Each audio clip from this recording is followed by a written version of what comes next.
Hi, Dad. Mwah, mwah. Young lady, welcome. Good afternoon, and thank you very much for joining into Parliamentary Television today, Tuesday, 25th November 2025. Business of the House will be resuming shortly after 14:30 hours. And to be with you this afternoon, my name is Pauline Monga. And my name is Joe Mundakatama, of course, on sign language desk. We have Chola Kauma and Jason Manda. Yes, Joe, we have a look at briefly what was discussed on the floor of the House on Friday, 21st November 2025, when the House last sat. There were two announcements that were rendered on the floor of the House by the Honorable Madam First Deputy Speaker.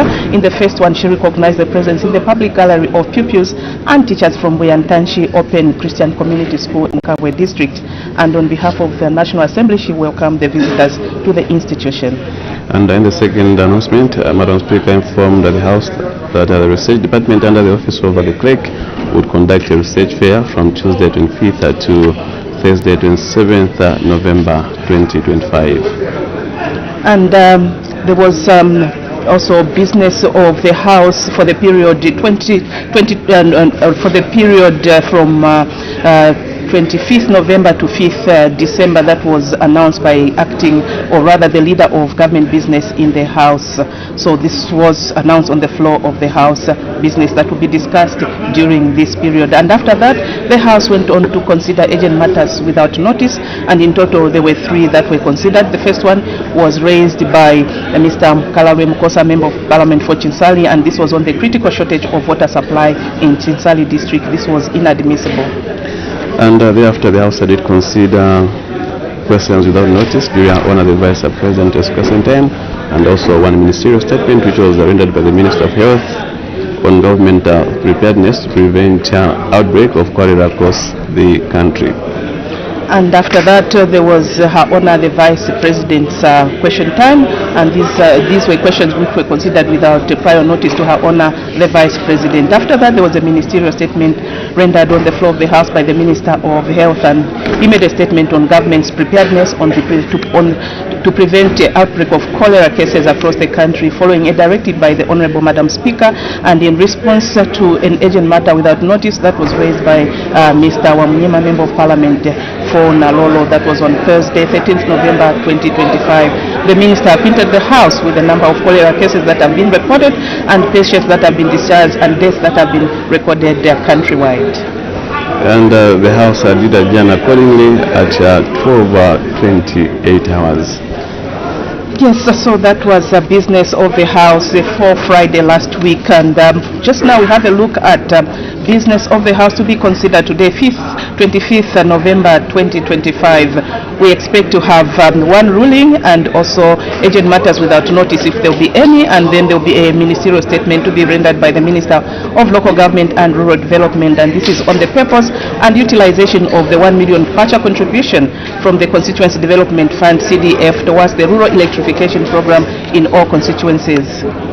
And of course, I also do expect a presentation of one government bill for ordinary questions understanding order 80, and for grouped questions understanding order 83. Time now to look at the details of today's order paper. Yes, in a question that is coming from Kanjivia, Member of Parliament, Mr. Sande Chanda, he is directing his question to the Minister of Labour and Social Security, and part A of the question, he wants to know what measures are being taken to ensure that employers countrywide adhere to the following statutory deductions towards workers. 1. National Pension Scheme Authority NAPSA, 2. National Health Insurance Authority NIMA, and 3. Workers Compensation Control Board WCFCB, and B, whether there are any employers that have been sanctioned for not remitting the contributions, and C, if so, how many employers were sanctioned from 2020 to 2024 year by year. And Mr. Jonathan Dakach, a Member of Parliament, to ask the Minister of Fisheries and Livestock whether the government has any plans to upgrade the district veterinary laboratories in Chadiza district in order to enhance service delivery. If so, when the plans will be implemented, what the estimated cost of the project is, and C, if there are now such plans, why. And question number 98 on the order paper for today is coming from Kalabo Central Member of Parliament, Mr. Chinga Miyutu, and he's directed this question to the Minister of Health. And just now, the Speaker's procession is making its way into the House. So we cross over to the floor of the House. Good afternoon. Honorable members of Parliament, Madam Speaker.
Prayer. Almighty God, who in your infinite wisdom and providential goodness has appointed the offices of leaders and parliaments for the welfare of society and the just government of the people, we beseech you to consider with your abundant favor us, your servants, whom you've been pleased to call to the performance of such important responsibilities in this land.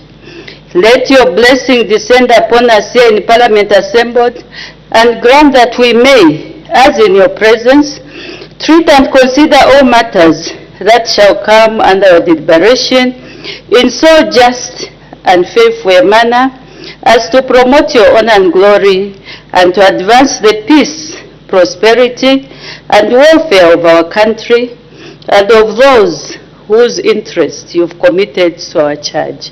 Amen.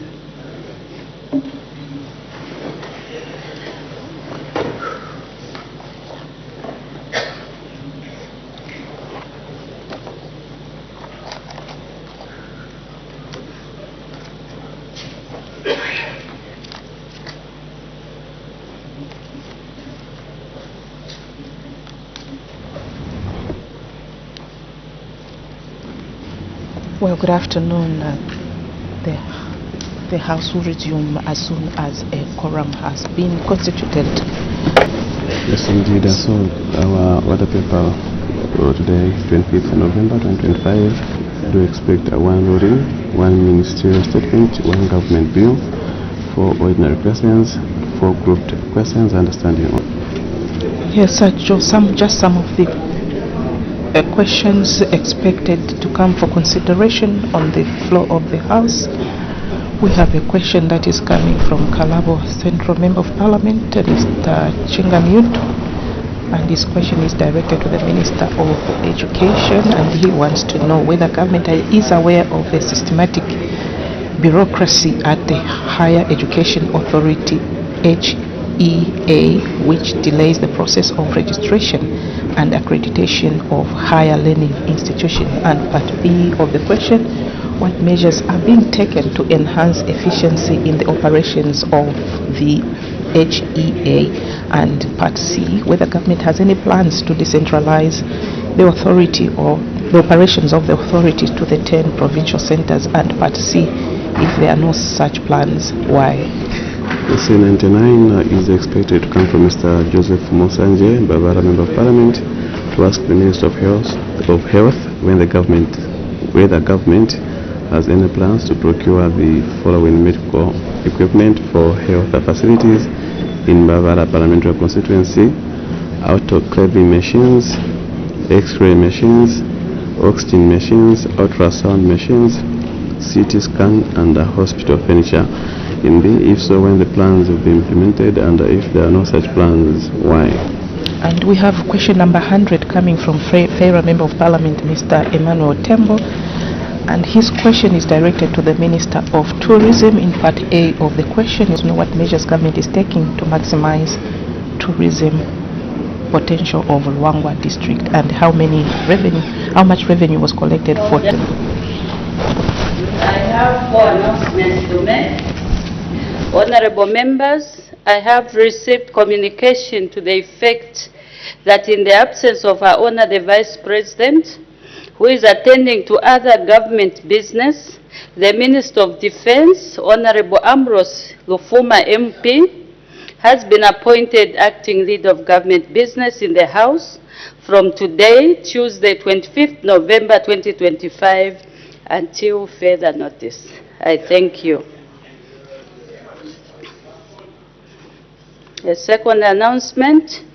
Honorable members, I wish to recognize the presence in the Speaker's Gallery of the following members of staff from the Parliament of Ghana: Ms. Sabara Yahaya, Deputy Director and Leader of the Delegation;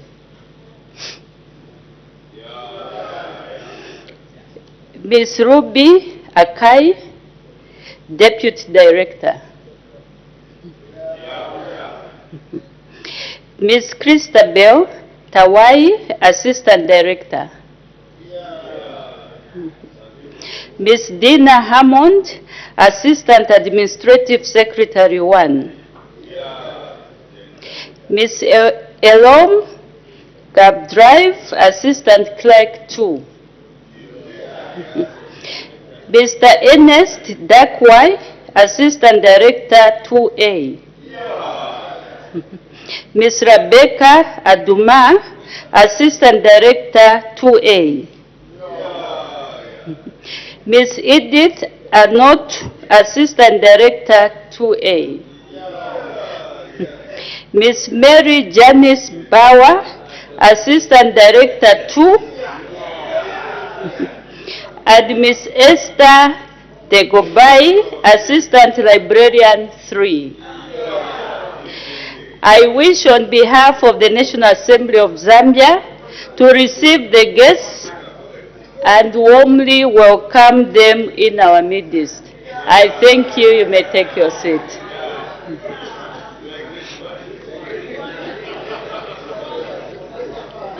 All the honorable members.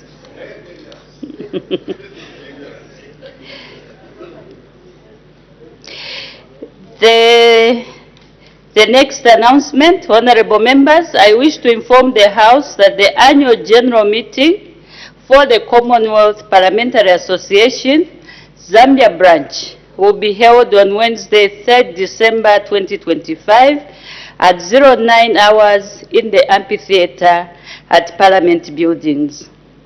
The CPA annual general meeting will coincide with the presentation of the parliamentarians' annual awards in 4 categories, namely the first one, the Robinson Naburiato Award. This will be given to the outstanding parliamentarian of the year by province. The second one, the Neri Muti Award, outstanding woman MP of the year. The third one, the Amusa Mwanamwambo Award, Outstanding MP of the Year by the public. And the last one, the Wesley Nyerenda Award. It will be given to the Outstanding Youth MP of the Year. All honorable members are therefore urged to be in attendance and to participate effectively in the AGM. I thank you.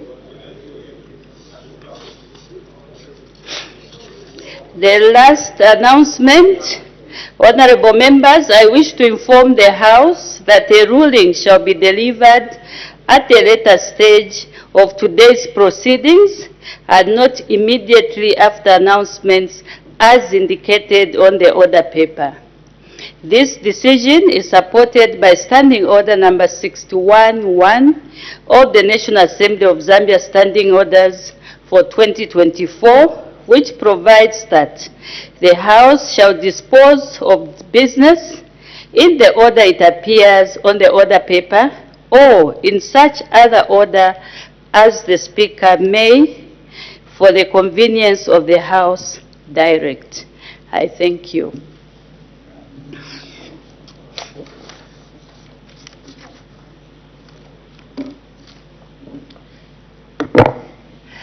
We now move to urgent matters without notice.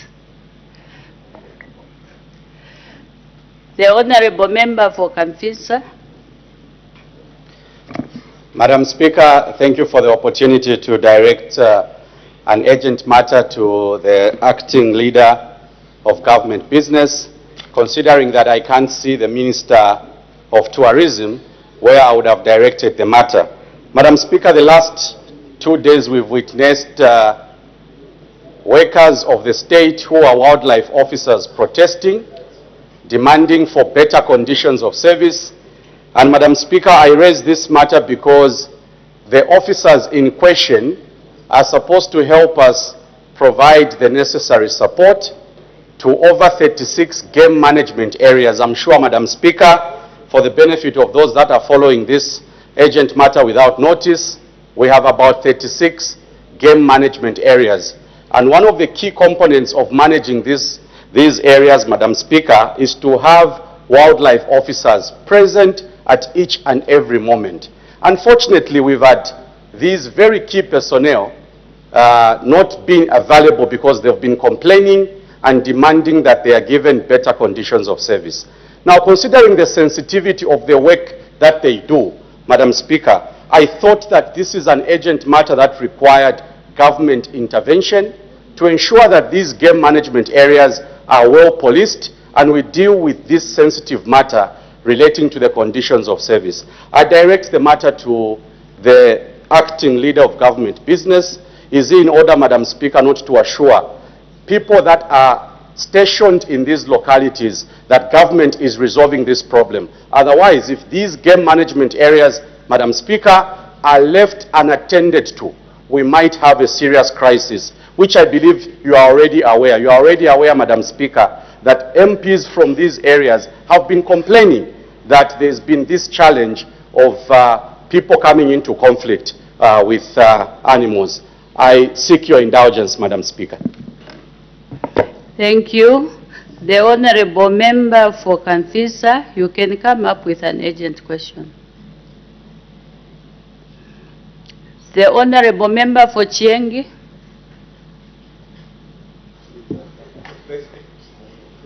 Thank you, Madam Speaker. Madam Speaker, thank you for giving the people of Chiengi this opportunity to rise on urgent matters without notice. Madam Speaker, today is the 25th of November, and we've been blessed with abundant rainfall. Madam Speaker, I'm directing my urgent matter without notice to the leader of the business in Parliament, because I've seen Honorable Mtolo is not here.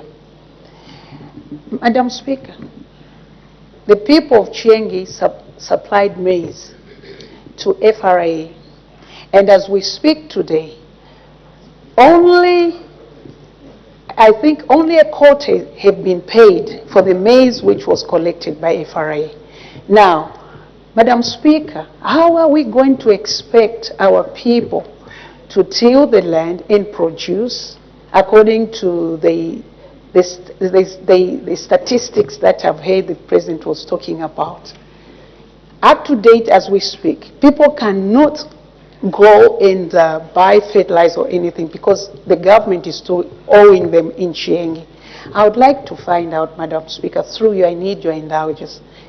What is it that this government is doing to make sure that all the farmers who supplied maize to FRA have been paid, will be paid at least by tomorrow? I thank you, Madam Speaker.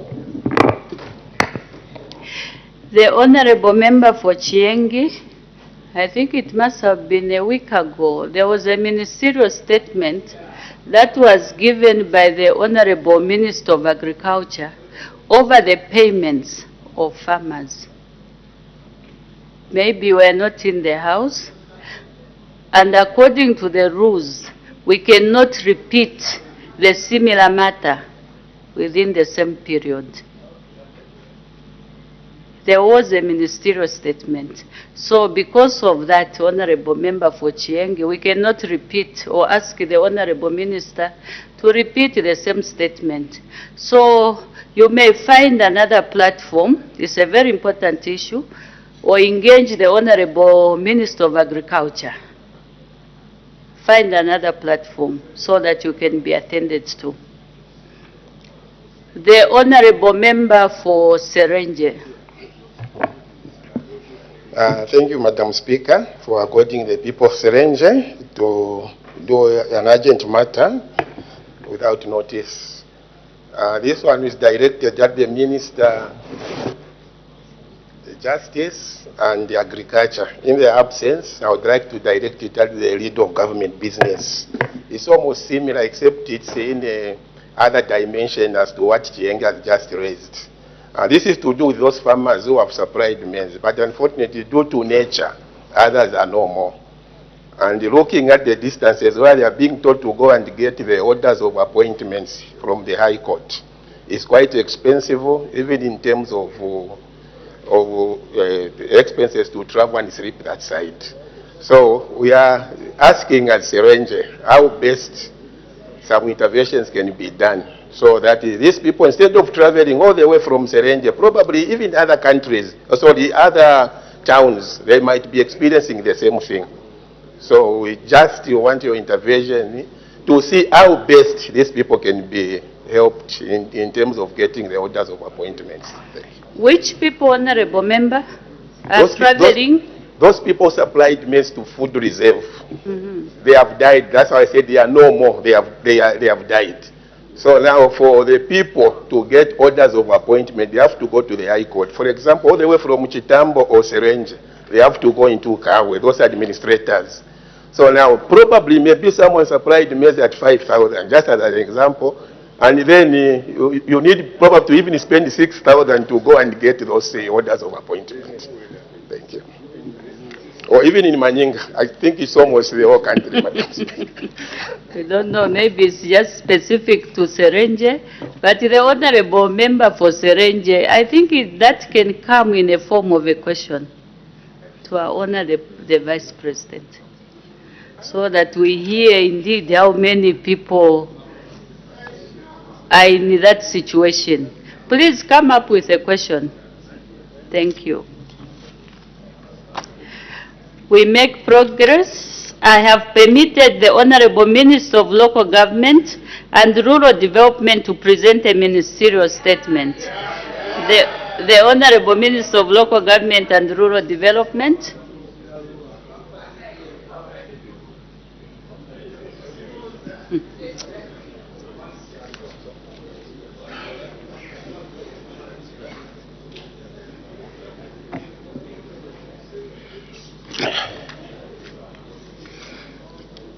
Madam Speaker, I'm grateful for this opportunity given to me to update the nation through this August House on the implementation status of the 1 million kwacha contribution from the constituency Development Fund towards the rural electrification program in the respective constituencies.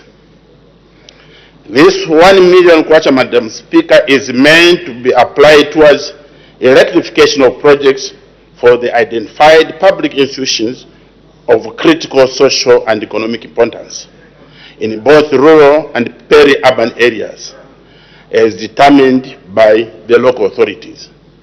Madam Speaker, in order to facilitate the implementation of these projects, the Ministry of Energy, in consultation with the Ministry of Local Government and Rural Development, assigned the Rural Electrification Authority, which is REA, with the responsibility of signing memoranda of understanding with the local authorities across all the 156 constituencies, as they are the custodian of the Constituent Development Fund. The purpose of this MOU was to formalize collaboration between local authorities and the REA, and to define roles and responsibilities of each party in executing rural electrification projects funded by CDF. Madam Speaker, the honorable members of this House may wish to note that the role of REA was, as stated in the MOU, is to offer technical assistance, including project planning, project costing, tender document preparation, and project supervision, whereas the local authorities are responsible for selection of CDF projects, project procurement, financing, and implementation of the projects within their constituencies. Madam Speaker, I wish to take this opportunity to clarify on the floor of this August House that the 1 million kwacha CDF allocation for electrification projects is not paid to REA, but retained and managed by the Ministry of Local Government and the Rural Development, of course, through the local authorities. Madam Speaker, I wish to report to this August House that as of 31st October 2025, REA had successfully signed all 156 memoranda of understanding with local authorities under the partnership. Consequently, REA received a total of 376 priority rural electrification project sites submitted by the local authorities. These projects were subjected to desk review to assess their technical feasibility for grid expansion, solar mini-grids, and high-powered solar home systems. Following the review, 11 of the submitted projects did not qualify for on-site technical assessment due to submissions of privately owned facilities contrary to CDF guidelines which prioritizes public infrastructure. Furthermore, 30 projects were found to be part of the 2023 and 2024 REA work plan and budget, of which 12 have been completed, while 18 are currently under implementation.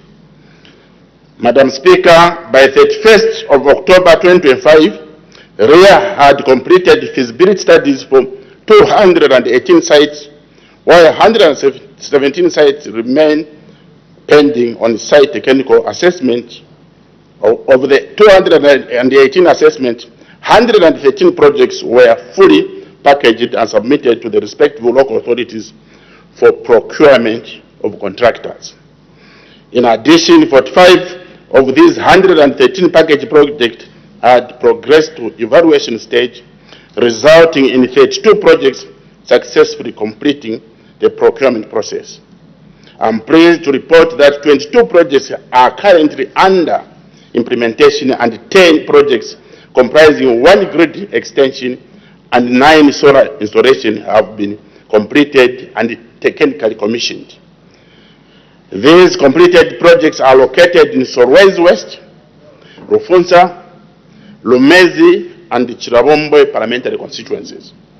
Madam Speaker, the Constituency Development Fund presents a great opportunity for local development, but the implementation does the implementation process is not devoid of challenges that impede smooth implementation.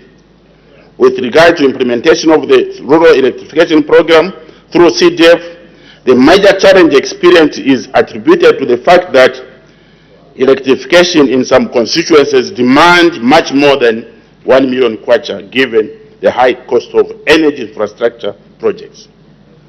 Because of competing needs, these constituencies were unable to allocate beyond 1 million kwacha, and therefore projects could not be implemented.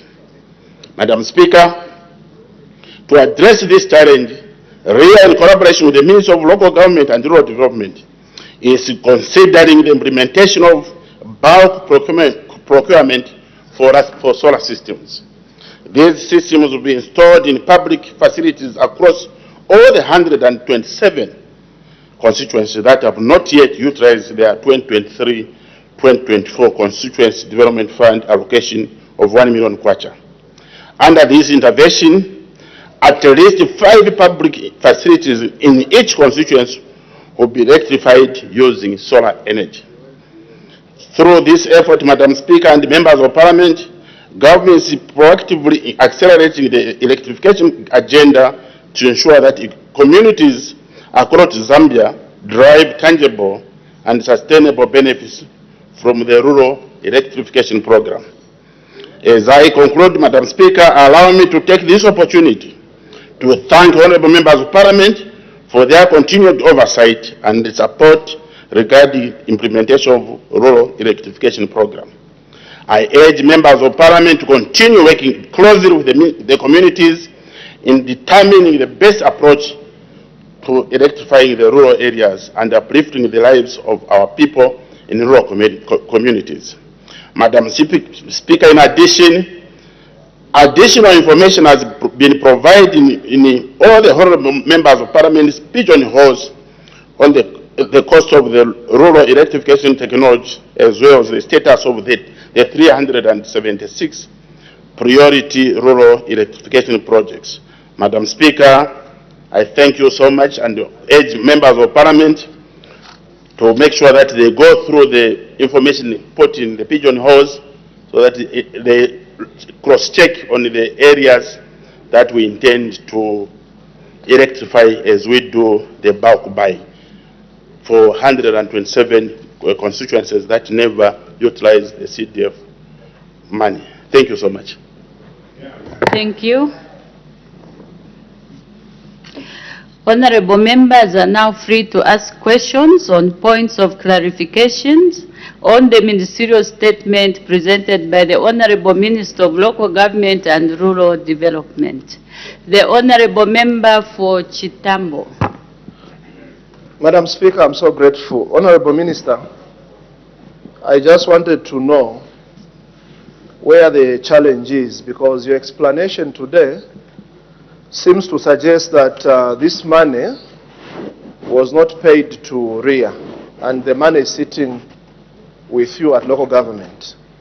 That being the case, Honorable Minister, allow me to find out whether you have written a memo to local councils for them to bring this matter to CDF committees for this money to be allocated.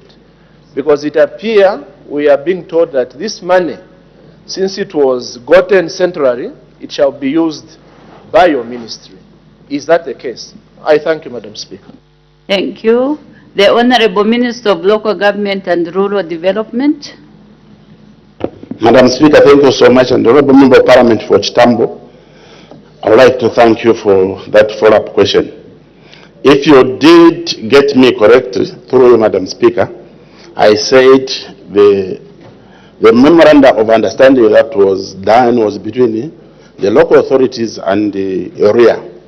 So I'll give you the example of these other Chirabombwe, those other constituencies that utilize the CDF. It was basically after the same community, because basically these are resources that are for the constituencies. So the moment the constituency identifies where the resources should go, they have to inform RIA, because the agreement is between the two. Then when they get, our resolve as a ministry just to send resources to the local authority. Now, since other constituencies did identify and use the 1 million. It is incumbent upon the local authority to realize, to say they signed this memorandum, what is happening, and why are they not identifying the area where these resources should go. Basically, it shouldn't be up bottom, it should be bottom up, because the sounding was between the local authority and the REA, and not the ministry. As we are just a conveyor belt of resources from Ministry of Finance, local government to local authorities.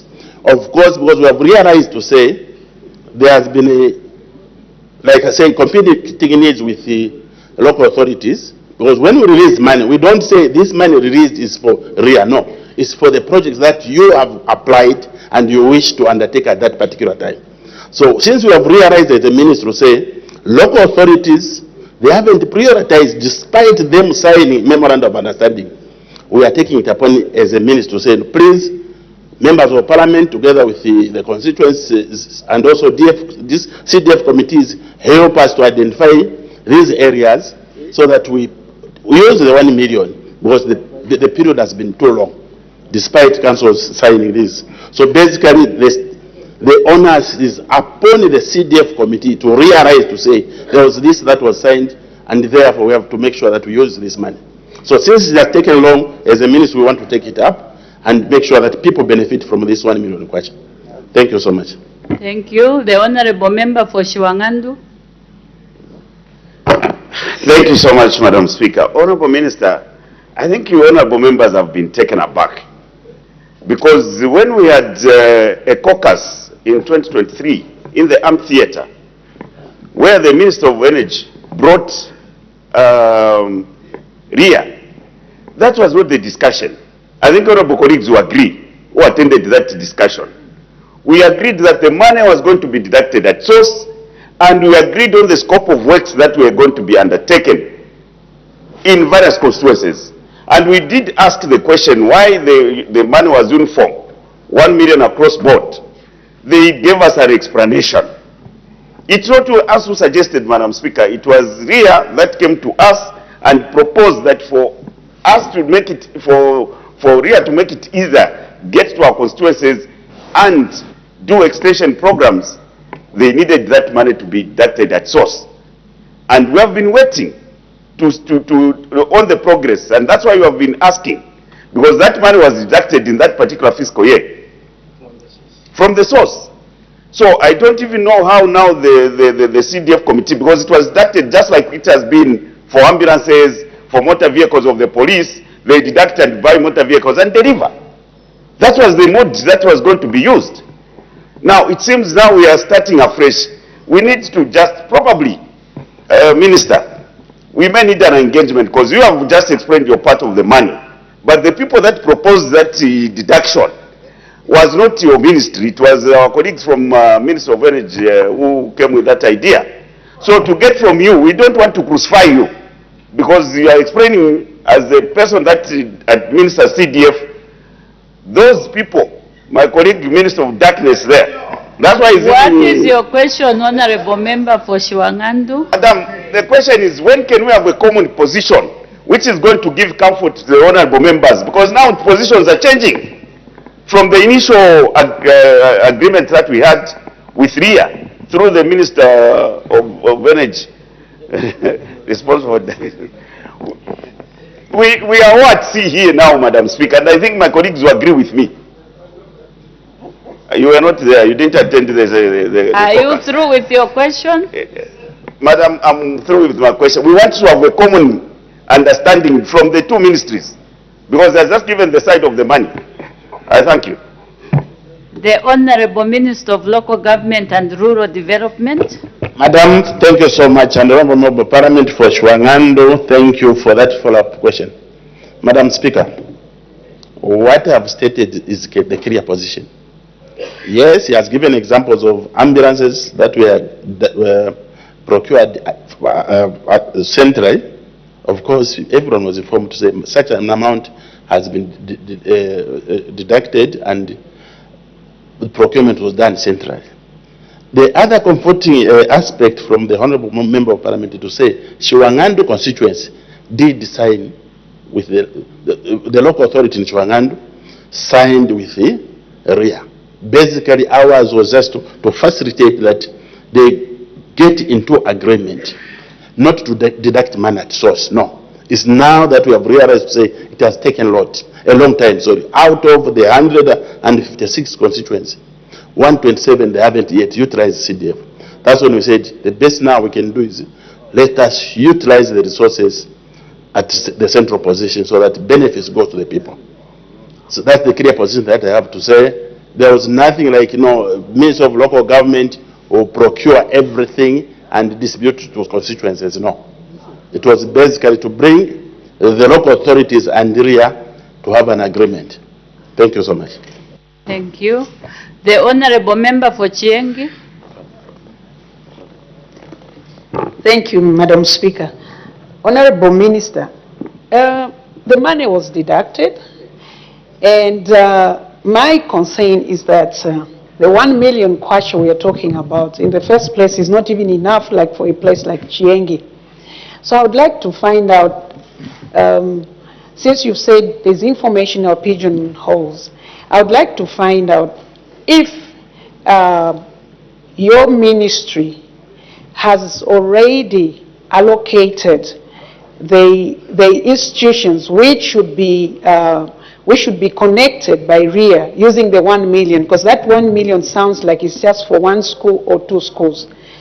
So I would like to find out what you are taking as priority. Thank you, Madam Speaker. The Honorable Minister of Local Government and Rural Development. Madam Speaker, thank you so much. Honorable Member of Parliament for Chiengi, I would like to thank you for the follow-up question.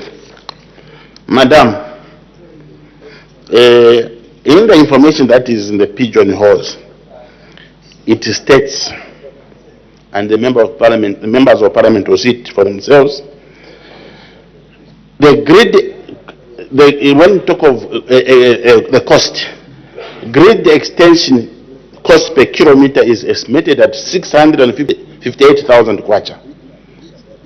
Then high-powered solar home system, it is 350,000 kwacha. So when, for instance, if you go for high-powered solar home systems, you can do about close to 3 in 1 million kwacha. So the people to identify the areas of need, it is the same members of Parliament together with their constituents. Because now, if you go to solar mini-grids, it is estimated at 112,000 kwacha. So in 112,000 kwacha, you can do more than 5 projects in a constituency. So that's why I'm saying it's important that this information, honorable members of Parliament, they look at the tables of the sites that were sent to the ministry by local authorities, see whether they agree with the submission from the local authorities. If they don't agree, they make changes. So basically, the people to determine where or which project to do are the constituents. I submit, Madam Speaker. Thank you. The Honorable Member for Solwezi East. Thank you very much, Madam Speaker. We seem to indeed need more workshop and information sharing on this subject. Because, Minister, in my constituency, we approached RIA to connect some schools under CDF, but the quotation that we got from RIA was far beyond the 1 million that we had. And then we engaged ZESCO for the grid extension. With the 1 million, they're able to actually electrify 3 schools, which was actually much cheaper. So now with the information that you are giving us, we don't know which direction to go, whether with RIA or with the ZESCO. So it would be important that maybe we engage both sides to come up with a common ground when it comes to these issues of quotation. Maybe just a comment on that. Thank you. The Honorable Minister of Local Government and Rural Development. Member of Parliament for Solwezi East, I would like to thank you so much. Indeed, in the engagement that we have currently as a ministry, we are dealing with the RIA. So, buying into his suggestion that we also need to engage ZESCO, I think it is right. So that we also look at the values whether ZESCO can offer better when it comes to electrification of these rural areas. But so far, what I've stated is the information that the Ministry shares with the Rural Electrification Authority. Thank you so much, Madam Speaker. The Honorable Member for Nyimba. Thank you, Madam Speaker. Let me first thank the UPND government for the 5 megawatts which have given us as a district in Nyimba. That is on a very positive note, Madam Speaker. Again, on the sad note, Madam Speaker, the people of Nyimba are crying that you've given us this, but you've denied us people to get NRCs, so they are complaining. Now, Minister, the procurement for the selected areas are using the same money. Are we going to procure for 1 million kwacha, which was deducted in 2023, or we are going to procure for 1 million for 2023, 2024, and 2025? Meaning, are we able to select more sites which can go into 3 million, or you are just targeting 1 million? I thank you, Madam Speaker. Maybe before the Honorable Minister comes in, I heard something like the people of Nyimba have been denied to get NRCs. How true is that, Honorable Member? Also the exercise I can have the Minister of Home Affairs on the table as my witness, Madam Speaker. Thank you. I think Honorable Member should have a discussion with the Minister of Home Affairs. The exercise is finishing tomorrow. Yes, ma'am. The Honorable Minister of Local Government and Rural Development. The Nyimba people, thank you so much, Honorable Member of Parliament. Madam Speaker, the statement that you required from the Ministry of Energy and the Ministry of Local Government and Rural Development is on the 1 million kwacha which was deducted in 2023 and 2024. So basically the statement is just only the outstanding 1 million kwacha. Now, if as a constituency, that's the beauty of this UPND government, they give you resources for you to make decisions. So if you feel in 2025, 2026, you want to do electrification of your other areas, ZESCO is there to give you the technical knowledge to know whether you can go within 2 million or 3 million kwacha. But at the moment, let me stick my lane to the 1 million kwacha. I like going outside the scope. Thank you so much. Thank you. The Honorable Member for Dundumwezi. Thank you very much, Madam Speaker. Honorable Minister, thank you so very much for your ministerial statement. I have 15 secondary schools in my constituency built by UPND government. And they are not electrified. I want to know, you have said part of the information is in our pigeon holes. From the figures that you've given, you've said 127 have not utilized. I wanted to know as to where I belong as Dundumwezi. Am I in the 127 or am in the 29 who have utilized? Because the former Minister for Energy gave us a very big plant for solar. That even makes me difficult to follow, because what has been connected is too huge. And when I look at the 1 million that we are talking about, it's a drop. So I just wanted to know where Dundumwezi is lying. Is it on the 29 or the 127, so that I can pursue this money and connect the many schools that UPND have constructed in my constituency? Thank you so very much. The Honorable Minister of Local Government and Rural Development. Madam Speaker, thank you so much, and the Member of Parliament for Dundumwezi, I would like to thank you for that follow-up question. Madam Speaker, from the information that I have, Dundumwezi is among the 127. And the information that I'm giving Dundumwezi people is to say, in the 1 million kwacha, we can't go beyond 5. Below 6 or beyond 6 schools.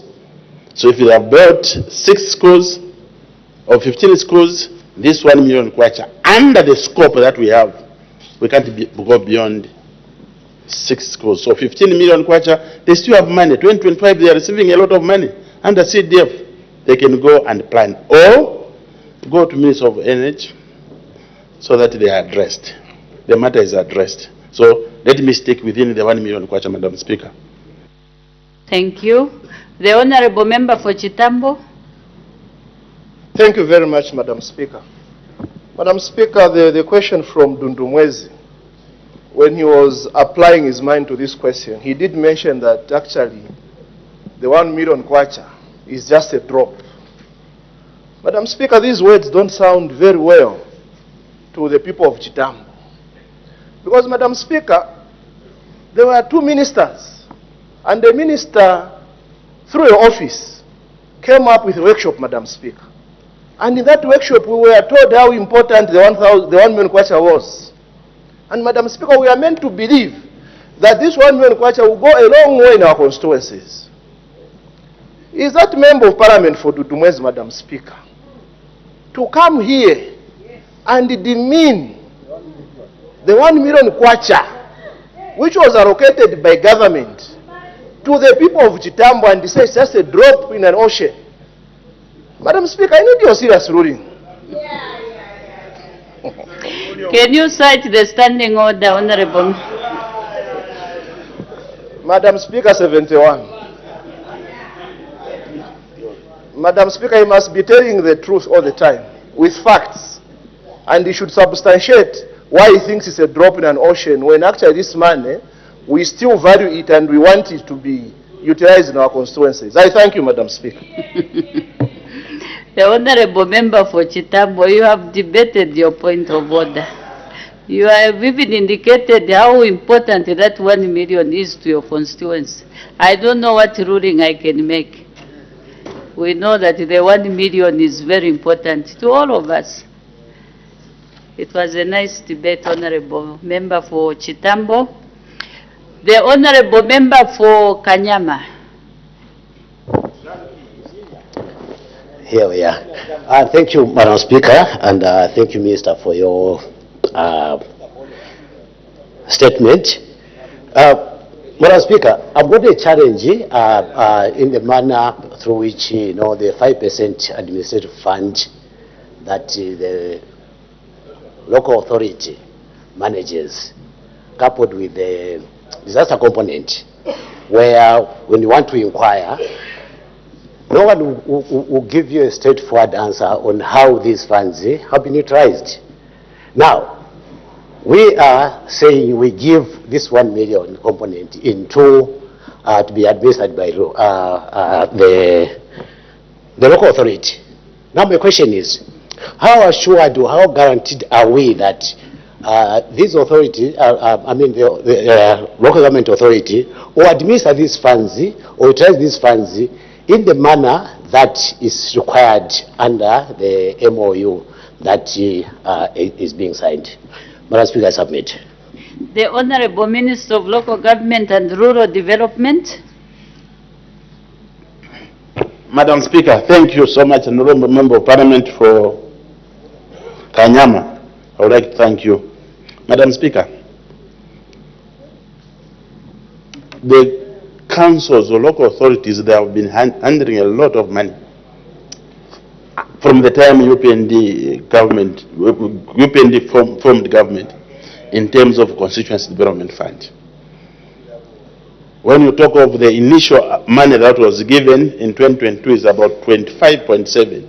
So in 25.7, there are a lot of 1 million kwachas. There are 25 of them. So the local authorities managed.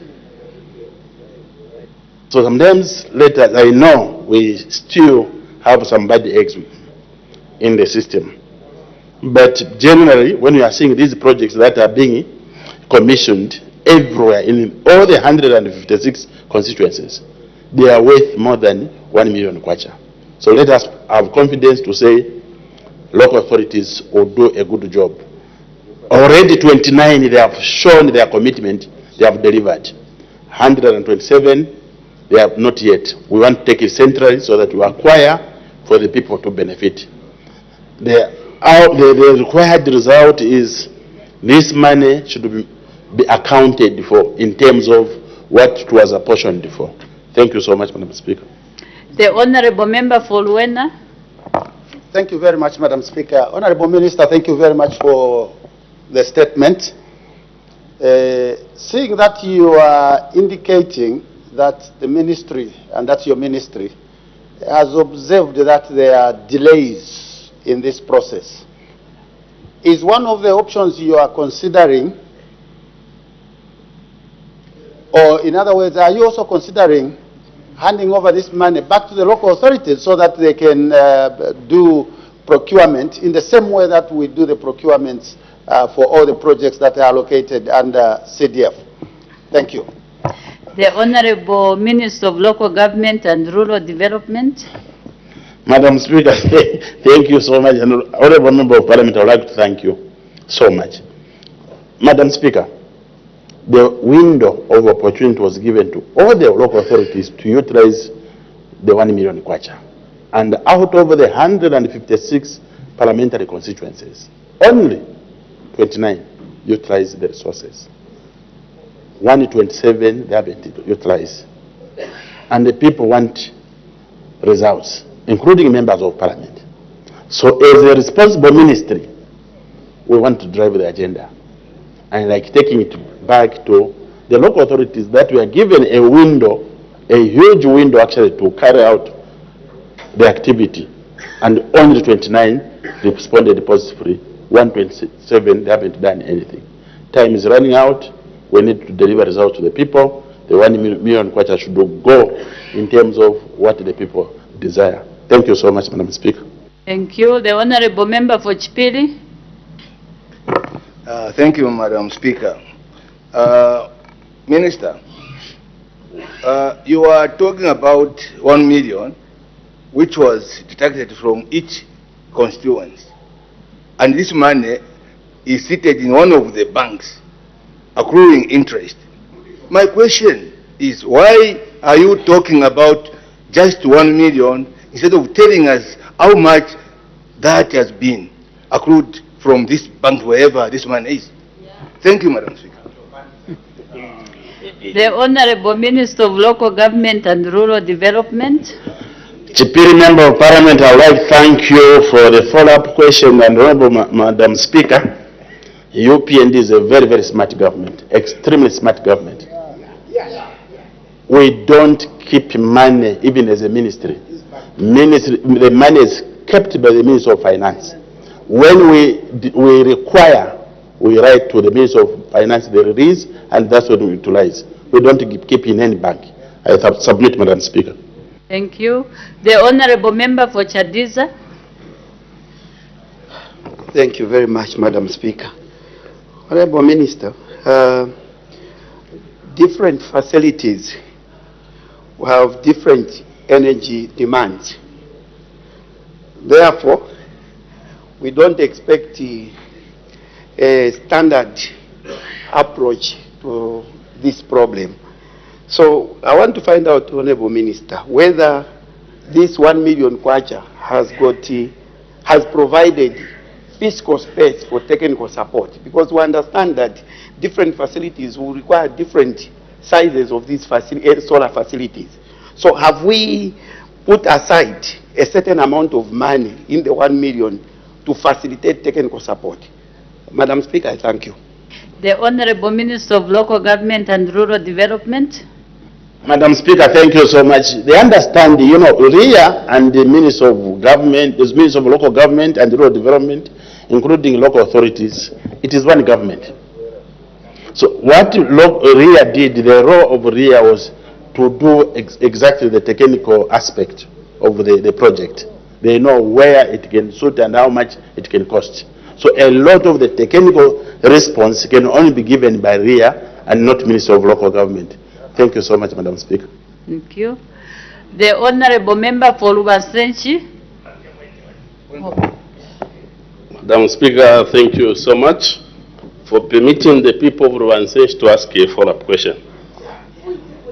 Honorable Minister, this is 2025, where we are about to close the accounts books for 2025.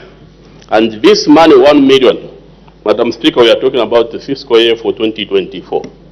And he's saying those constituencies which did not utilize these resources can come up with projects within the respective constituencies so that this money can be utilized.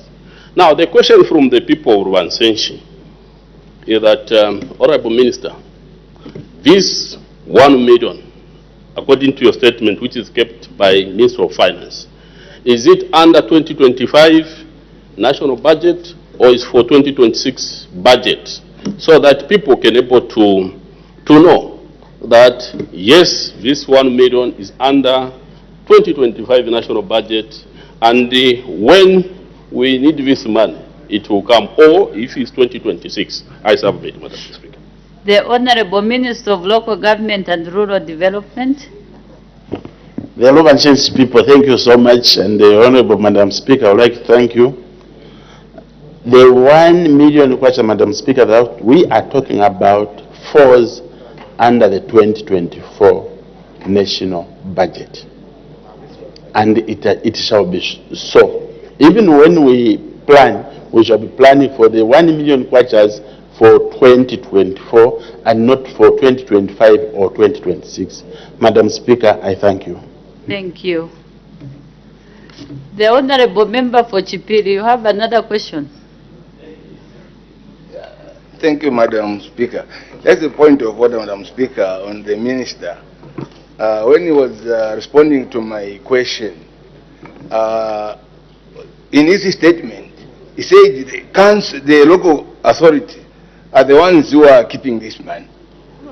He didn't say the money was not released by the Minister of Finance. It was not clear. So if he had said that, he would have not asked any further question. But him, as the minister, said the money is with the local government authority, not the local authority. So is it in order to be clear, so the money the Ministry of Finance did not release this 1 million to the all constituencies. We need interest. We need interest, Madam Speaker. Is the minister in order not to clarify whether this money is still with the Ministry of Finance? It was not released, or it was released, and then the local government had to send this money back to the Ministry of Finance. Interest. Thank you, Madam Speaker. That point of order, the Honorable Member for Chipiri, you had asked the question as to whether there was interest accrued in the bank. But the Honorable Minister answered to say the money is not in the bank. It's still with the Ministry of Finance. So for me, the Honorable Minister was not out of order. He was just telling us the way things are happening. So he was not out of order. We make progress. Presentation of government bill. The Honorable Minister of Commerce, Trade and Industry.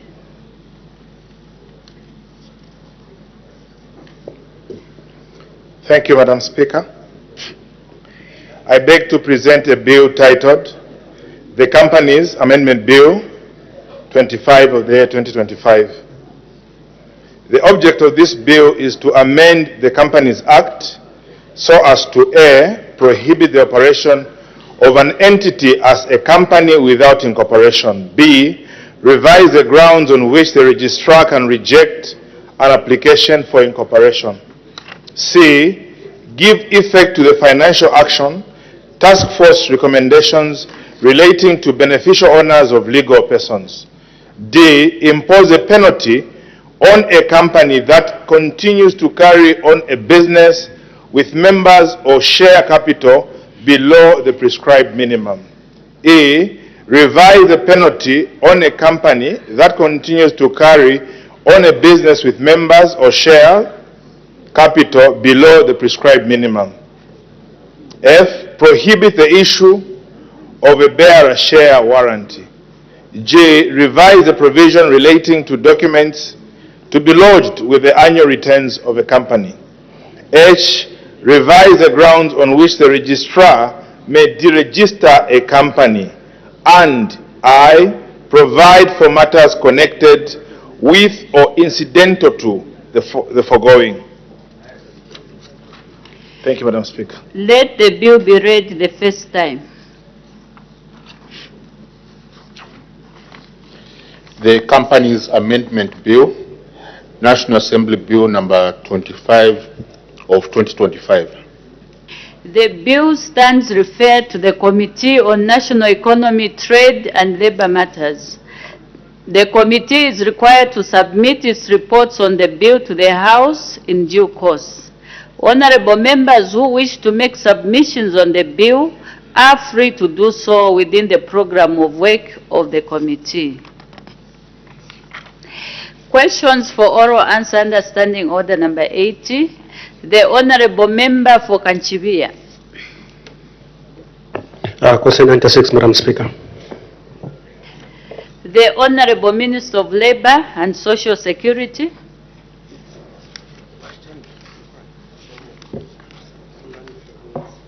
Thank you, Madam Speaker.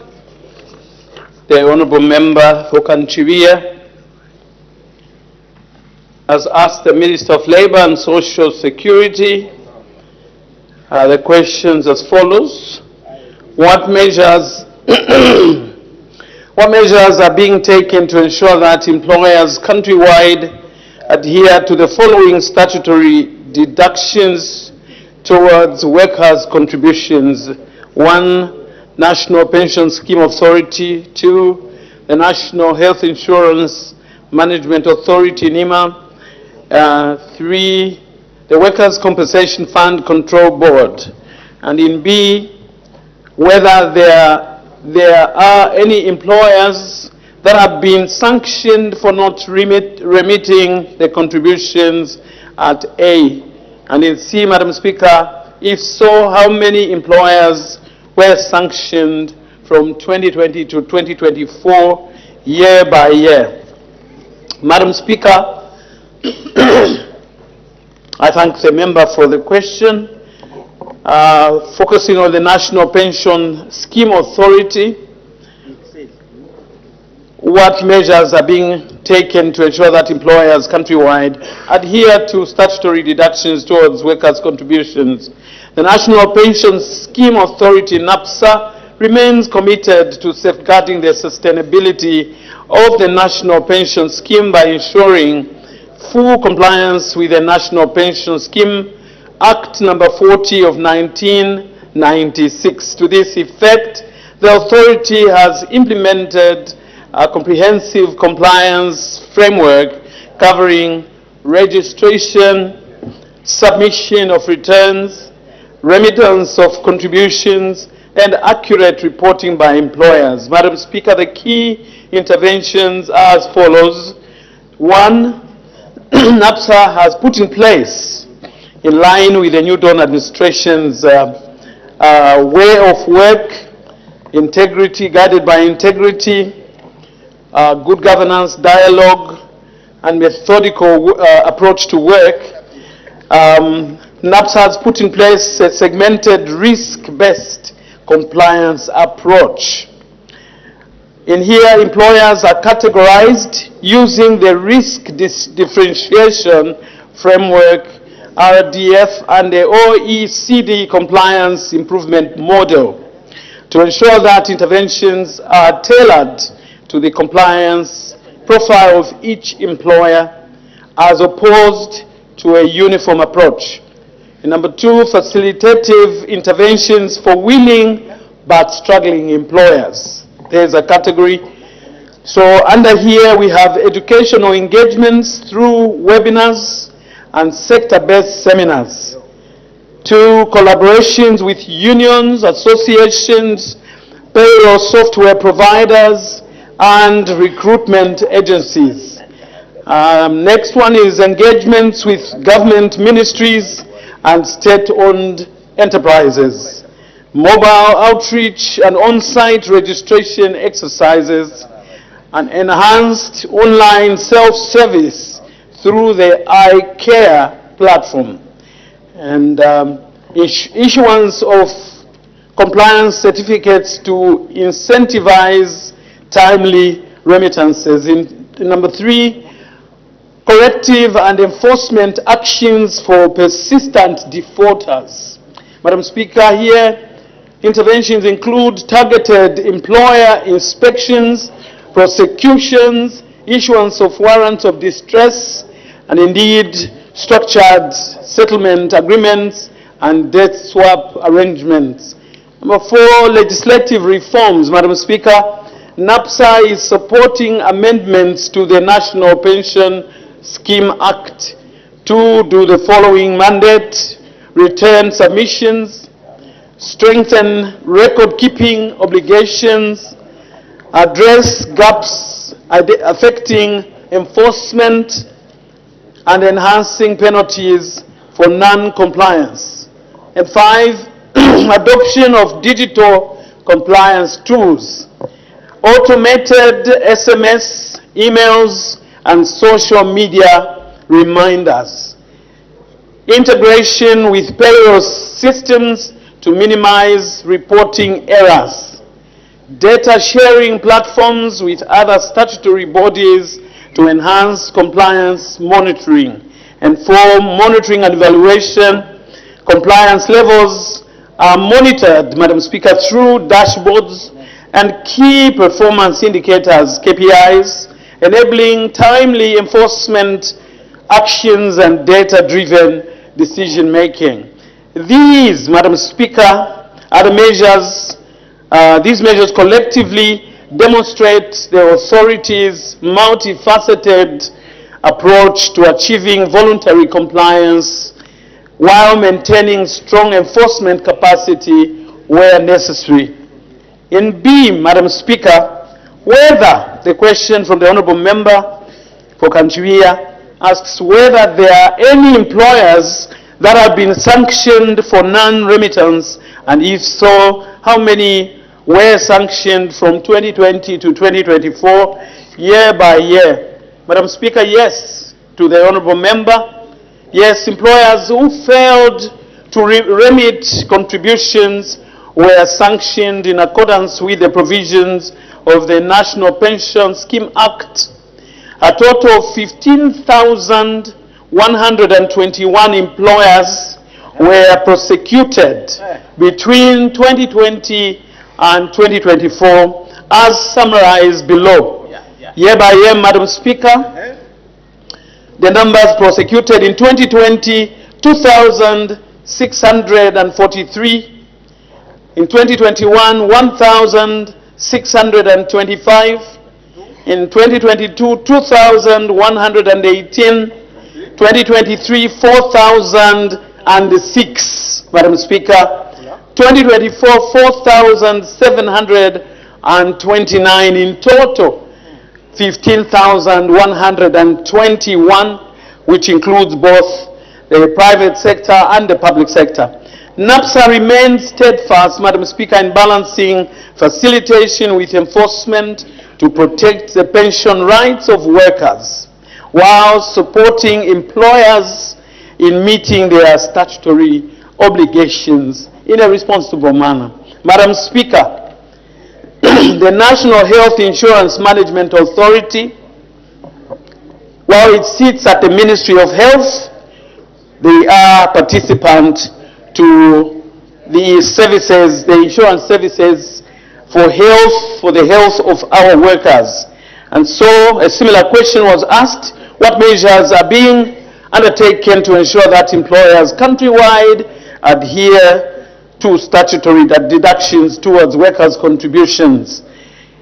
In its quest to enhance adherence to statutory contributions by employers, the authority constituted Compliance and Inspection Unit, a Compliance and Inspection Unit in 2022, in the year 2022, with the initial approach not to sanction employers, but to sensitize them adequately and assist them to be compliant.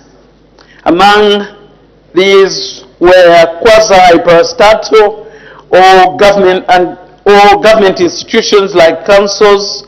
Thus, the authority still remains in the engagement process, so prefers the engagement methodology. Progressively, the authority started conducting countrywide inspections, and the non-compliant employers, Madam Speaker, discovered during these inspections are given an opportunity to enter into time-to-pay agreements, TTPS, in lieu of prosecution. This approach has worked for the authority, considering that the main goal is not necessarily to mete out punishment, but to collect the much-needed revenue. In B, whether there are any employers that were sanctioned for not remitting contributions. Since 2022, Madam Speaker, the authority has only successfully prosecuted one employer for failing to honor the time-to-pay agreement. If so, at C, how many employers were sanctioned from 2020 to 2024 year by year? Madam Speaker, as of 2020, only one employer, as indicated earlier, has been sanctioned for failing to honor the time-to-pay agreements. Madam Speaker, Workers' Compensation Fund Control Board. A, what measures are being taken to ensure that employers countrywide adhere to statutory deductions towards workers' contributions under the Workers' Compensation Fund Control Board? The Workers' Compensation Fund Control Board is a statutory body established under the Workers' Compensation Act number 10 of 1999 of the laws of Zambia to compensate workers for disabilities suffered or diseases contracted in the course of employment, and to administer a fund from which compensation and operational expenses are defrayed. The Workers' Compensation Act number 10 of 1999 in section 113 empowers the board to levy assessments on employers. The assessments levied on employers are based on the number of workers declared and their earnings subject to a ceiling currently at 1,200 kwacha per month or 14,400 kwacha per annum. Note that the worker does not suffer any deductions, but rather the employer takes up the responsibility of paying the assessment amount. Pardon me, Madam Speaker.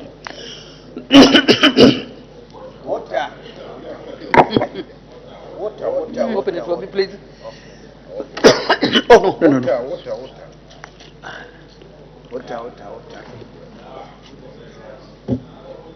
Please.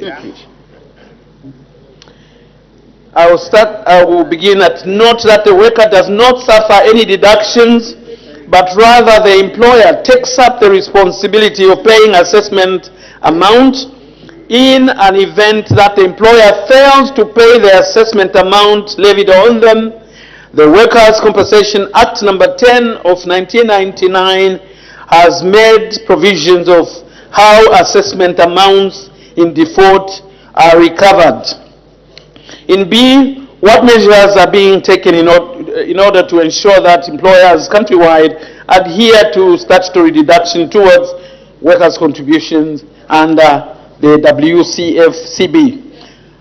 Workers' Compensation Fund Control Board has put in place the following measures to ensure compliance by employers, Madam Speaker. 1, organizational interoperability measures whereby data on statutory contributions is exchanged and matched with other social security institutions to avoid evasions error, and fraud. 2, collaboration with employers' associations to sensitize employers on statutory contributions. 3, implementation of time-to-pay agreements for employers with outstanding assessment debts. 4, conducting of employer workshops and media campaigns to enlighten workers on the on the requirements of the Workers' Compensation Act. 5, introduction of online platforms for payment of assessments. And 6, imposing of administrative penalties on employers for late payment of assessments. And at 7, prosecution of defaulting employers. Madam Speaker, the question at C is whether there are any employers that have been sanctioned for not remitting the contributions. The Workers' Compensation Fund Control Board sanctioned a number of employers, Madam Speaker. Those who circumvented payment of assessments in line with the requirements of the Workers' Compensation Fund Act number 10 of 1999 of the laws of Zambia through an administrative penalty and prosecution. At D, if so, how many employers were sanctioned from 2020 to 2024 year by year? Employers sanctioned administrative penalty as follows. 2020, 5,742. 2021, 6,347. 2022, 7,407. 2023 and 2024, there was none, Madam Speaker.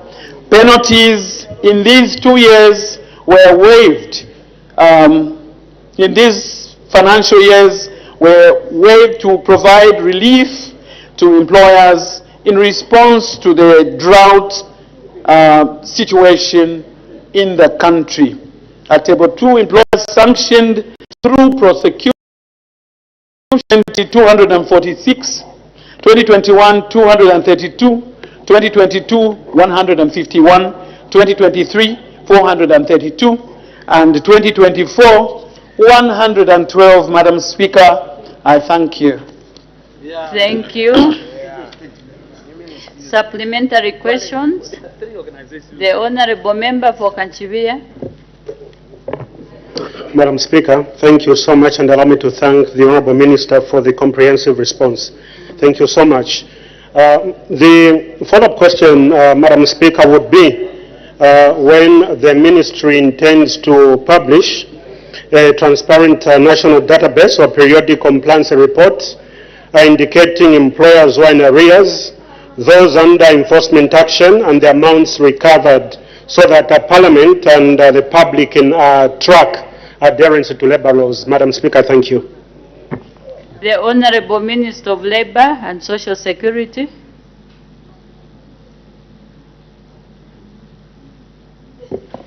Madam Speaker, I take the question from the Honourable Member, and within the planning that we are undertaking to respond to the risks that are posed to our workers due to default of any of these institutions, we take this as one of the key risks, and as we develop the system that is collecting all the data that we are receiving from the agencies and as well from the provinces, we will be able to revert back and provide the timeline for when such a publication will be made. I thank you.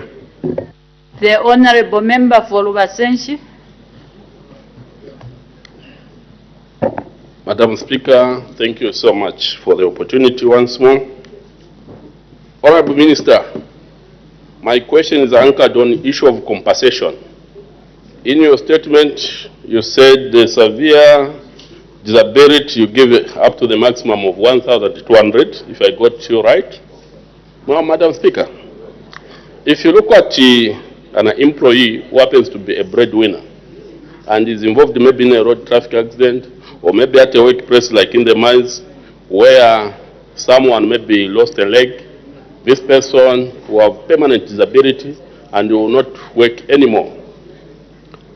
is your ministry considering to review issue of compensation? Because my understanding, Madam Speaker, this law that we are using, I think is a old law. There are a lot of things that have changed. But I would like to go back to my statement. Are you considering to review the compensation package? I submit, Madam Speaker. The Honorable Minister of Labour and Social Security. Order, honorable members, the consultations are allowed. The honorable member for Chipili, you can lower your voice. The honorable Minister of Labour and Social Security. Thank you very much, and Madam Speaker, I'd like to thank the honorable member for Lubansenshi. Indeed, this caring government of the New Dawn administration, under the leadership of President Hakainde Hichilema, does comply to the requirement of the management of any compensation, of any fund, compensation, pension fund of the workers. And one of the mechanisms, I will say, I'll talk about two. We have an assessment that is undertaken based on the income of the employees, of the workers, that provides for information that will help in defining, designing, and allocating resources for the pensions or the members' benefits. That is a systematic approach that we base, that the Workers' Compensation Fund bases, the board bases the benefit packages of the workers. Secondly, there's even a bigger one, which is an actuarial valuation. Actuarial valuations are a requirement of an international standard. These valuations will assess across the board the benefit package that speaks to the decent work agenda. And Madam Speaker, it also speaks to the sustainability of the scheme. So these two are the methodologies that are provided for in the management of this fund. So the actuarial valuations informs, and the assessments which are undertaken as well does inform. So based on this, we have provided that figure. This is what has defined and dictated the figure that is given. It is not a guesswork figure. And Madam Speaker, yes, indeed, we are looking at reform to ensure that the packages of benefits that go to our workers that are injured are well aligned with a decent work agenda and indeed the Social Security international standards. So currently there's a review that is being undertaken for the Workers' Compensation Fund Control Board Act to look into matters including this particular one to enhance benefits of our workers. I thank you. The last member, the honorable member for Kachivia. Madam Speaker, thank you so much. Honorable Minister, thank you for your responses. The question I would ask, Madam Speaker, has to do with, again, related to the failure by employers to remit the statutory obligations to the state as it should be. We have cases where employees would get to a facility such as a health facility in the hope that the employer had been remitting to NEMA, etc., and only to find that they can't access health care. A recent case in point would be the Munali Nickel mine, which is, I think, one of the recent cases where the company is undergoing liquidation. The employers... All the honorable members at that corner. The employees get to a facility only to find that the employer was not actually remitting to NEMA. How does government intend to address the plight of the employee who finds himself or herself in this situation? Madam Speaker, thank you. The Honorable Minister of Labour and Social Security. Thank you, Madam Speaker.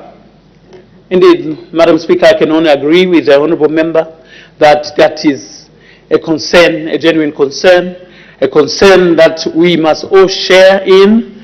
And this is the reason why, as you would have heard from the profile of what measures are being continuously improved on, we have put in all these measures both at the front and the back, looking not only to the workers' contribution that is not coming through, but checking the root cause as to why employers may not be in a position to pay at the right time, to comply. And so besides the measures that are which are to do with litigation to ensure that they comply with the law, there is a capacity side of things to get these employers to come to the table to discuss with the agencies like NEMA, so that the authority understands where they are coming from, come up with mechanisms, negotiated mechanisms of how they will remit within the challenges that they may have. For those that are just delinquent, this is where litigation and prosecution is coming through, because there's no other place where you can get the resource to ensure that that worker is attended to. While we indeed do look into the plight as on a humanitarian ground, that tends to take away from those that are compliant. You can only, therefore, Madam Speaker, do that in the short term, for a short period, because it depletes other members' benefits. So this is a message that goes out to employers that the rule of law must be adhered to. The rule of law must be adhered to. If you are not able to appear and discuss, negotiate how you are going to close up on the deficit, then you must come and discuss so that you are helped out. That's why there's debt swaps that have been put in as well. So, Honorable, Madam Speaker, may I be protected from the minister here? Yeah, so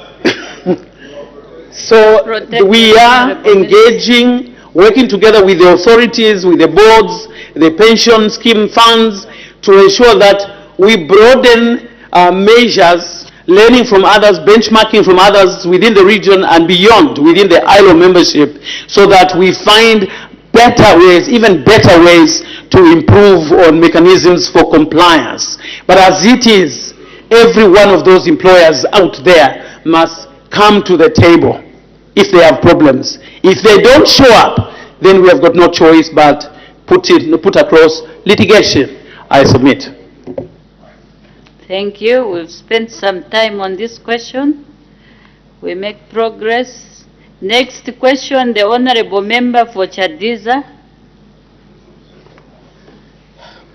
Thank you very much, Madam Speaker. People of Chadiza are asking question 97. The Honorable Minister of Fisheries and Livestock. Thank you, Madam Speaker. Question asked by Honorable Engineer Jonathan Daka, Chadiza, to ask the Minister of Fisheries and Livestock 3 questions. A, whether the government has any plans to upgrade the district veterinary laboratories in Chadiza district in order to enhance service delivery. B, if so, when the plans will be implemented. And C, what the estimated cost of the project is. Madam Speaker, the answer to A is, currently, my ministry has no immediate plans to upgrade the district veterinary laboratory in Chadiza, as the 2025 national budget under Head 86 does not provide any allocation for such an undertaking. However, Madam Speaker, I wish to assure the House that veterinary laboratory services remain accessible to Chadiza district through the Chipata Provincial Veterinary Laboratory, which serves as the designated referral facility for the region. Importantly, the Chipata Laboratory underwent major rehabilitation in 2025 and has since been fully upgraded and equipped to meet modern diagnostic standards. The upgraded Chipata facility now offers a comprehensive range of diagnostic services, including disease surveillance, food safety testing, and support for livestock health programs.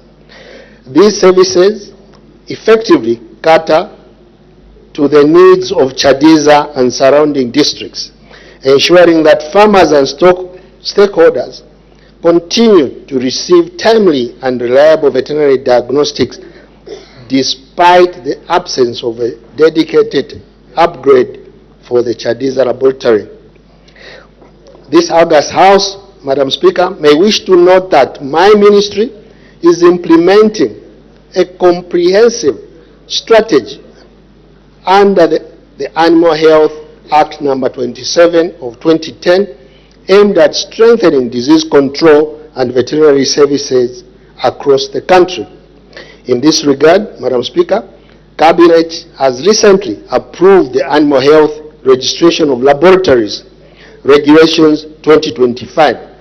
These regulations are intended to enhance the national laboratory network by fostering public-private partnerships and ensuring accreditations of qualified laboratories. This, in effect, implies that the private sector in Chadiza are now free to set up laboratories which will be part of the national laboratory network. This initiative will significantly improve diagnostic capacity, enable timely disease detection, and align our systems with international standards in animal health management. Furthermore, the House may wish to note that government is in the process of gazetting these regulations and has already identified private laboratories to collaborate with in implementing this framework. This partnership will be pivotal in safeguarding animal health and public health and food security. Importantly, this approach will enhance service delivery nationwide, including in Chadiza, by leveraging both government and private sector laboratories, ensuring equitable access to quality veterinary diagnostic services. Madam Speaker, the answer to B, given that there are currently no immediate plans to upgrade Chadiza District Veterinary Laboratory, it is not possible at this stage to provide definitive timeline for implementation. However, my ministry remains fully committed to improving veterinary services delivery and will continue to monitor the situation closely. Future upgrades will be considered in line with available budgetary provisions and strategic priorities. Madam Speaker, the answer to this is, as a result of the response to A and B above, this question does not apply. Madam Speaker, I submit. Thank you. Supplementary questions. The Honorable Member from Mbabala. Thank you so much, Madam Speaker, and thank you, Minister, for that very elaborate statement, especially as it allows decentralization to take root. Honorable Minister, what is the quality assurance to these private laboratories that you are going to accredit? What is the guarantee that their tests will stand the test of time and will do proper diagnosis, including issues of drug efficacy? Because we have seen sometimes, even as a small-time rancher myself, you buy medicine and you are dipping your animals, but the medicine doesn't seem to work. So the quality assurance of these laboratories, Honorable Minister, needs to be guaranteed. What is the quality assurance? What quality measures have we put in place? Thank you. The Honorable Minister of Fisheries and Livestock. Thank you, Madam Speaker. Thank you very much, Honorable from Mbabala. Madam Speaker, for one to be given a certificate or a permit to operate a laboratory, a lot of factors will be taken into consideration, such as the personnel, the financial capability, the equipment proposed to be in that laboratory, and government would provide additional oversight to ensure that what is the results that are coming out of that laboratory is acceptable. I submit. The Honorable Member for Chadiza. Thank you very much, Madam Speaker.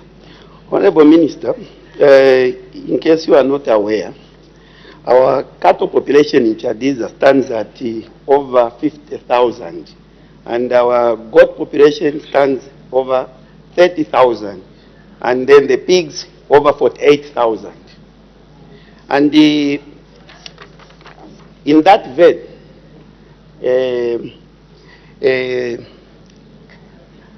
our animal business in Chadiza stands to be a very important business for our people. And the quality and faster diagnostic approach to disease and any form of infection is quite cardinal for our constituents. Listening to you to advise us to suggest that we should be going to Chipata for our veterinary laboratories defeats the whole purpose of what we are looking for. Honorable Minister, in that vein, I would want to find out how then is government coming up, how does government currently allocate resources for veterinary services void of adequate research in the district? Madam Speaker, I thank you. Thank you. The Honorable Minister of Fisheries and Livestock. Thank you, Madam Speaker. Madam Speaker, the question was upgrading the laboratory. This means that the laboratory is existing. And I've indicated that any specialized tests or diagnosis that needs to be carried out can be done in nearby Chipata. So the issue of numbers of animals that are in Chadiza is going to be taken care of, because the one in Chipata is more comprehensive in terms of diagnosing looking at the samples that will be taken to this laboratory. The Honorable Member for Chadiza. Thank you, Madam Speaker. Though the response is not encouraging for people of Chadiza, we'll go to our next question anyhow. Anyway, Honorable Minister, I've heard you referring as to the PPP model of financing the enhanced laboratory services in Chadiza. Minister, you are aware what attracts PPP model financing. There has to be some economical justification to that effect for a private sector to be attracted to invest in that field. If you look at the economics of Chadiza and the people who are keeping these animals, basically most of them are peasants. So I would like to find out if indeed you have conducted a research or a cost-benefit analysis that Chadiza indeed can attract private investors in this field of animal husbandry. Madam Speaker, I thank you. The Honorable Minister of Fisheries and Livestock. Thank you, Madam Speaker. Madam Speaker, my ministry did carry out RIA, which is regulatory impact assessment, to ensure that the introduction of private laboratories does not sort of hinder the access to these facilities. So when these new laboratories, private laboratories are introduced, they'll comply to the standards as like government, laboratories. So I don't see why the people of Chadiza will not have access to these laboratories. These laboratories will be fairly priced, and I'm sure they will be quite efficient. Taking note of the numbers of cattle that here the Honourable Member of Parliament has indicated, we need to reconcile with the information that I've got, because we were looking at upgrading these laboratories in 15 districts where there are a lot of cattle, like Namwala, Monze, Mamwe and Livingston, Senanga areas. But I'll get back to the office to confirm that the 50,000 cattle that the Honourable Member of Parliament has mentioned is truly the answer, and we'll be able to relook at the whole issue. I submit. Thank you. The Honourable Member for Kalulushi. Thank you, Madam Speaker, and thank you for allowing the good people of Kalulushi to ask a question, a follow-up question. Minister, looking at the request from the Honourable Member of Parliament for Chadiza, obviously the services being offered in Chadiza, maybe his, I'm just thinking out loud that maybe some of the cry for the upgrade is obviously that maybe they do not have some of the absolute in terms of the testing for disease or whatever it is that they want to test. Is the ministry thinking of acquiring, this is a new age, new era technology, the mobile labs where they could actually be taken, and obviously these modern mobile labs would have modern equipment and more accurate equipment and would actually provide more efficient service delivery while they are waiting for results in Chipata, looking at the distances and obviously government's policies to obviously enhance the livestock sector. Thank you, Madam Speaker. The Honourable Minister of Fisheries and Livestock. Madam Speaker, I don't think the issue here is about equipment. I'm of the view that we are looking at maybe the structural condition of these laboratories. There's been no complaint from the Honourable Member of Parliament to say the equipment is obsolete. So I'll end there. Thank you. Next question, the Honourable Member for Kalavo Central.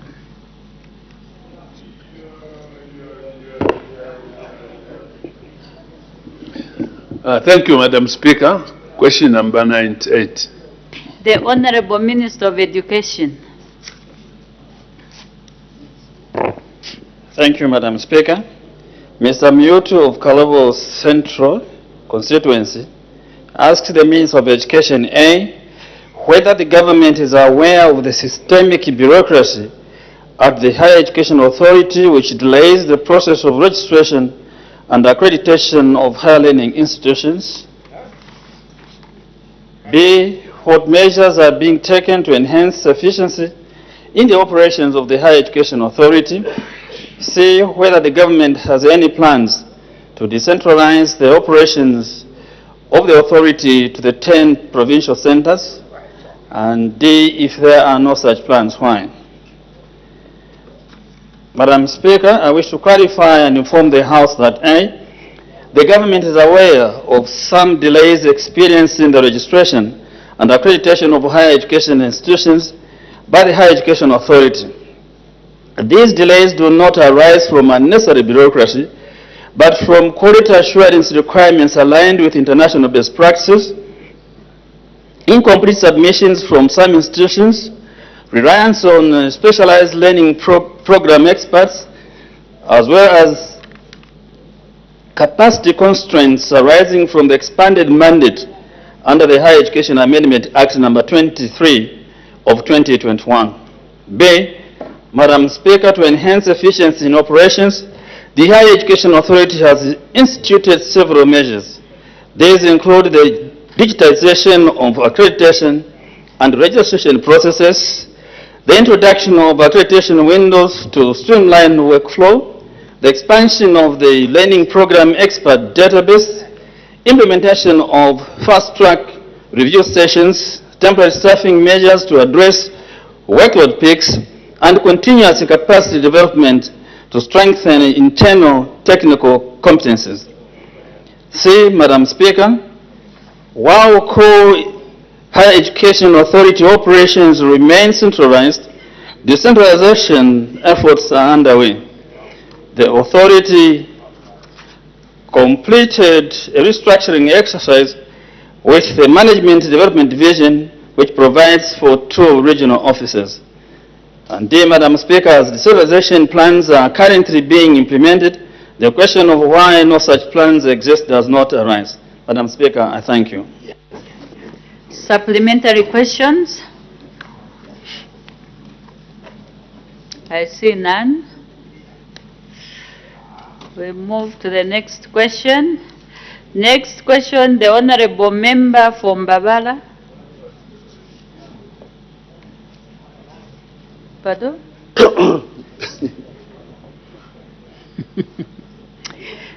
Thank you, Madam Speaker.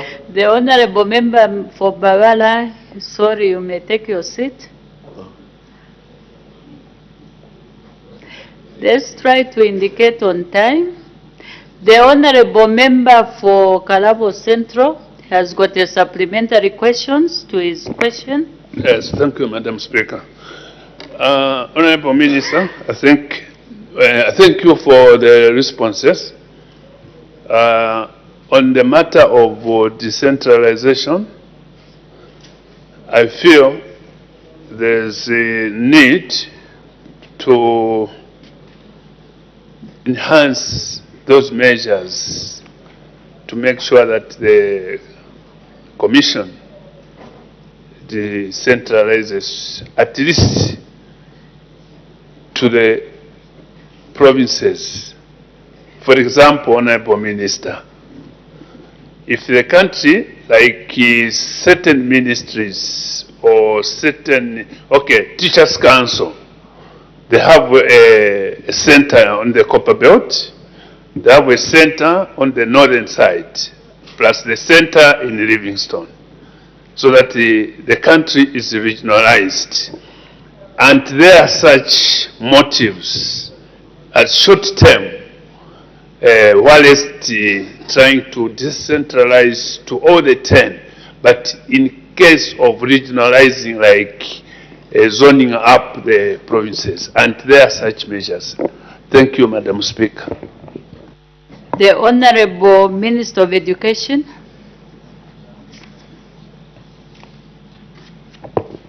Thank you, Madam Speaker. That wasn't a question. It was suggesting what I had already said. What I said was to say that a restructuring exercise with the Management Development Division, which provides for 2 regional offices. Exactly what I said is the one which is repeating. Thank you for helping me. Thank you. Thank you. Next question, the Honorable Member from Mbabala. Thank you, Madam Speaker. Hope this one will be successful. Question number 99. The Honorable Minister of Health. The Acting Minister of Health.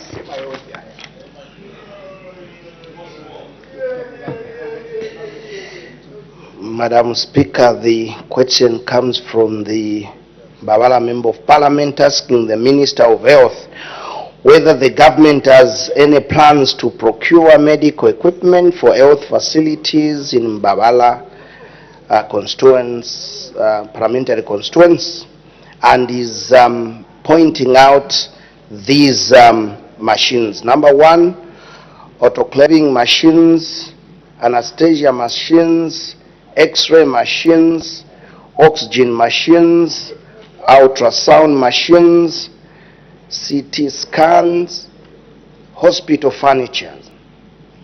And B, if so, when the plans will be implemented, and if there is no such plans, why? Response, Madam Speaker, from the Ministry. It remains the government's priority to ensure that our health facilities are equipped to deliver quality health care services to our people. I wish to inform this August House that, working in collaboration with the stakeholders, the government has already commenced the procurement of medical equipment for Macha Hospital in Mbabala constituents, with the following already procured. 1 new digital X-ray machine delivered, ultrasound scan machine delivered, autoclave machine procured 2 and installed 1 so far, anesthesia machine delivered and installed. Some additional information, Madam Speaker. The government has strategically installed an oxygen plant at Choma General Hospital to supply oxygen. Madam District.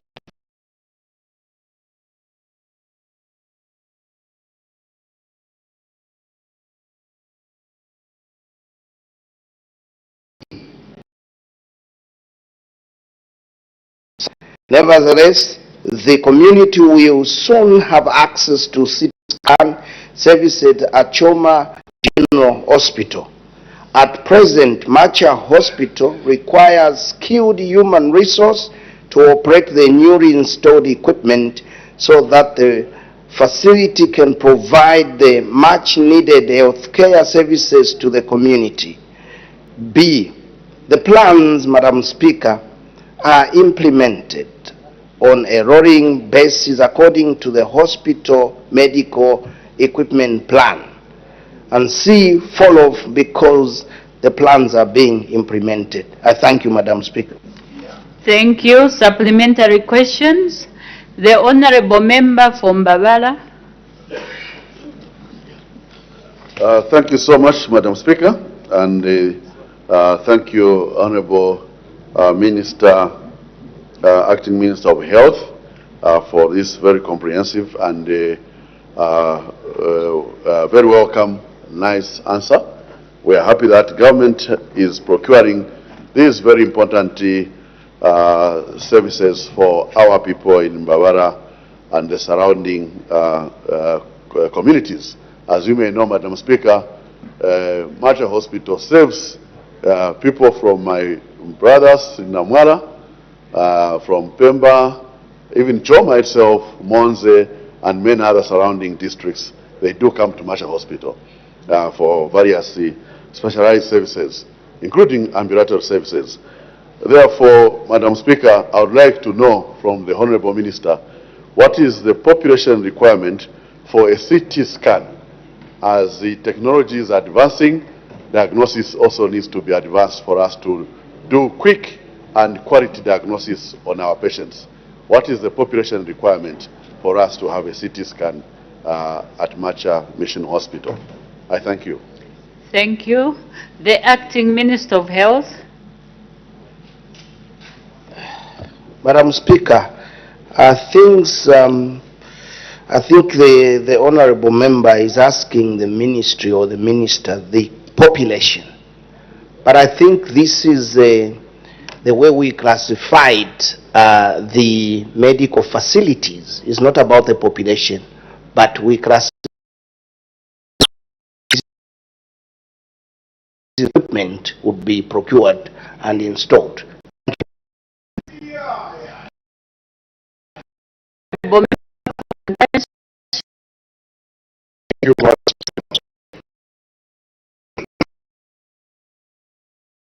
Response, and thank you for the response.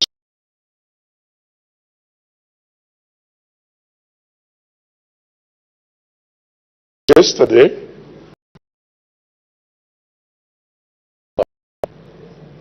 on the government hospitals, the CTC scans were not working.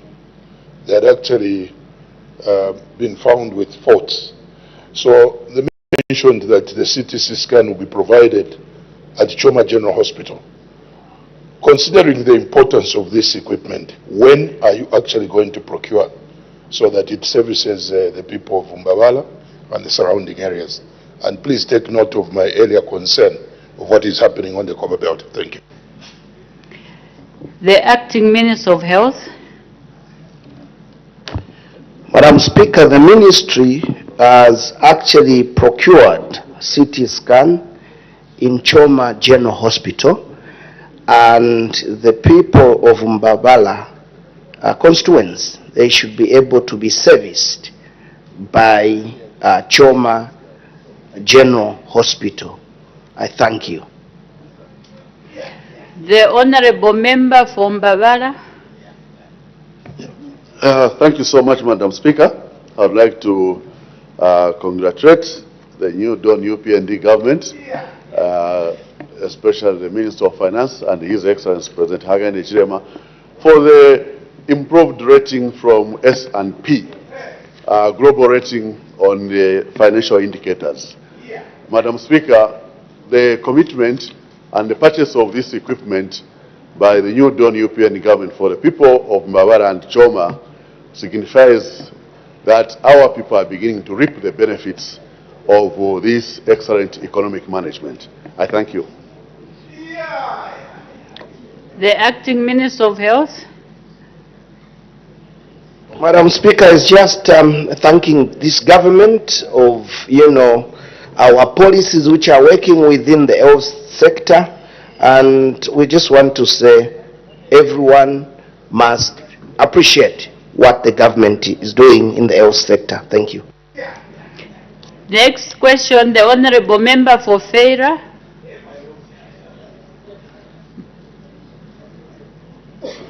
Thank you, Madam Speaker. Question 100. The Honorable Minister of Tourism. Thank you very much, Madam Speaker. I thank the Honorable Member of Parliament for Feira. He asked the Minister of Tourism a question in two parts. What measures government, the UPND government that is taking to maximize the tourism potential in Luangwa district, and how much revenue was collected from the tourism activities in Luangwa district from January 2018 to August 2025 year on year. Madam Speaker, in our attempts to answer the question, the government through the Ministry of Tourism has embarked on a number of projects to tap the exceptional high potential of tourism driven by rich cultural and historical background dating the pre- and post-liberation struggle of Southern Africa. Madam Speaker, history of the Chwala traditional ceremony of the Ngoni-speaking people cannot be complete without mentioning the crossing of the Zambezi River by King Zwangendaba and his Ngoni people in 1835 in Luangwa district.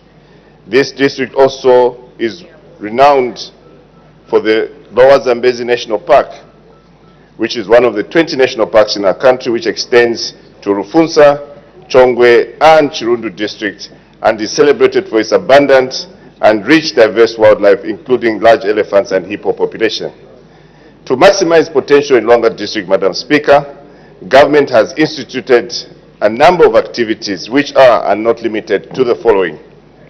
Engaging the local authority, which is the Luangwa District Council, to reserve prime land along the Luangwa and the Zambezi for high-end resorts, water-based activities that are related to tourism development.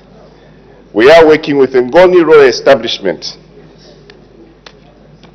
that on 18th February 2025, we as the Minister of Tourism supported the inaugural commemoration of the Ngoni people crossing the Zambezi River in 1835, a rendition that is. This event was of great significance as it ushered the new tourism product, the crossing of the Zambezi River by the Ngoni-speaking people.